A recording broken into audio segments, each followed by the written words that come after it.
வணக்கம். இன்று 2016 ஆண்டு பிப்ரவரி மாதம் 5ஆம் தேதி வெள்ளிக்கிழமை. இன்றும் இலங்கையில் வெளியான பத்திரிகைகளில் நமது பார்வை செலுத்தும். அந்த வகையில் வீரகேசரி, சுடரொளி, தினகரன், லங்காதீப மற்றும் டெய்லி மிரர் ஆகிய பத்திரிகைகள் எமது கரம் கிட்டியுள்ளன. முதலில் வீரகேசரி பத்திரிகை எடுத்துக்கொண்டால், படையினரை பாதுகாத்து பிரேரணை அமலாகும், அதிகாரத்தை கைப்பற்ற முட்டாள்தனமாக செயல்பட வேண்டாம் என ஜனாதிபதி எச்சரிக்கை என்பதுதான் இந்திய வீரகேசரி பத்திரிகையின் பிரதான தலைப்புச் செய்தியாக வெளியாகியுள்ளது. இலங்கையின் கௌரவத்தையும் எமது படையினரதும் மக்களதும் கௌரவத்தையும் பாதுகாத்துக் கொண்டு ஐநா மனித உரிமை பேரவையில் நிறைவேற்றப்பட்டுள்ள பிரேரணைக்கு முகம் கொடுப்போம். அதிகாரத்தை பெற்றுக் கொள்வதற்காக முட்டாள்தனமாக அவசர நடவடிக்கைகளில் ஈடுபடாது பொறுப்புடன் சுதந்திரத்தையும் ஜனநாயகத்தையும் பாதுகாக்க ஒன்றிணைந்து செயல்பட வேண்டும் என ஜனாதிபதி மைத்ரிபால சிறிசேன தெரிவித்தார் என்று தொடர்கிறது அந்த செய்தி. அதுபோல தசாப்தங்களின் பின் தமிழில் பாடப்பட்ட தேசிய கீதம், உணர்ச்சி வசப்பட்டார் எதிர்க்கட்சி தலைவர் சம்பந்தன் என்ற ஒரு செய்தியும் இந்திய வீரகேசரி பத்திரிகையின் முற்பக்கத்தில் வெளியாகியுள்ளது. கொழும்பு அலிமுகத்திடலில் நேற்று கொண்டாடப்பட்ட நாட்டின் 68வது தேசிய சுதந்திர தின விழாவில் தேசிய கீதம் சிங்கள மற்றும் தமிழ் மொழிகளில் பாடப்பட்டமையானது அனைவரையும் கவர்ந்த விடயமாக அமைந்துள்ளது என்று தொடர்கிறது அந்த செய்தி. அதுபோல ஜனாதிபதி உரையில் ஆர்வம் காட்டிய தூதுவர்கள் என்ற ஒரு செய்தியும் வெளியாகியுள்ளது. இலங்கையின் 68வது சுதந்திர தினம் நேற்று 4ஆம் தேதி வியாழக்கிழமை கொழும்பு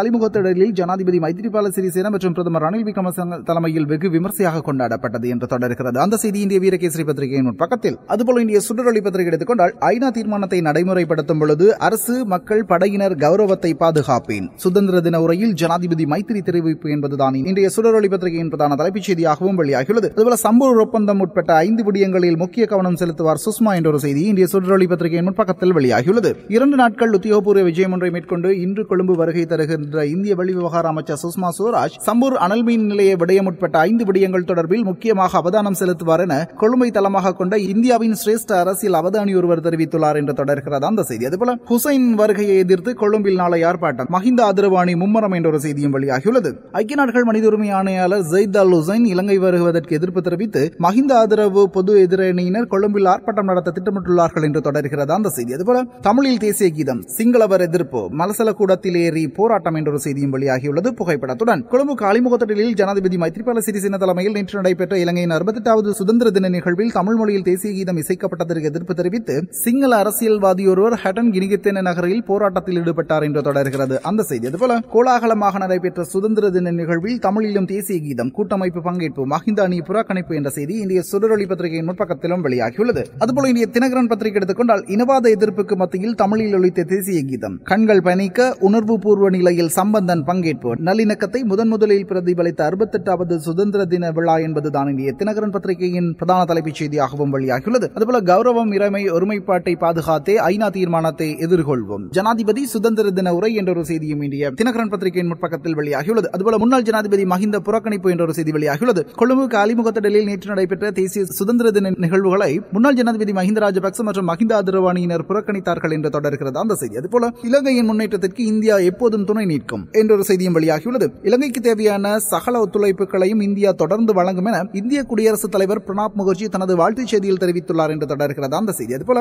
சுஷ்மா இன்று இலங்கை வருகிறார் என்ற ஒரு செய்தியும், புதிய விடயம் இல்லாவிட்டாலும் சிறந்த நல்லிணக்க முயற்சி, தேசிய கீதம் தமிழில் மீண்டும் ஒலித்தது மகிழ்ச்சி என்று சம்பந்தன் கூறுகிறார் என்ற ஒரு செய்தியும் இந்திய தினகரன் பத்திரிகையின் பக்கத்தில் வெளியாகியுள்ளது. அதுபோல காணாமல் போனோர் உறவினர்கள் வடக்கு கிழக்கில் நேற்று ஆர்ப்பாட்டம் என்ற செய்தியும் வெளியாகியுள்ளது. நீண்ட காலமாக சிறைகளில் தடுத்து வைக்கப்பட்டிருக்கும் தமிழ் அரசியல் கைதிகளின் விடுதலை மற்றும் காணாமல் போன சம்பவங்களை கண்டித்து வடக்கு கிழக்கில் பல்வேறு பகுதிகளில் நேற்று எதிர்ப்பார்ப்பாட்டங்களும் கண்டன பேரணிகளும் நடைபெற்றன என்று தொடர்கிறது அந்த செய்தி. அதுபோல ஜனாதிபதி பொது மன்னிப்பு, 609 சிறை கைதிகள் நேற்று விடுதலை என்ற ஒரு செய்தியும் வெளியாகியுள்ளது.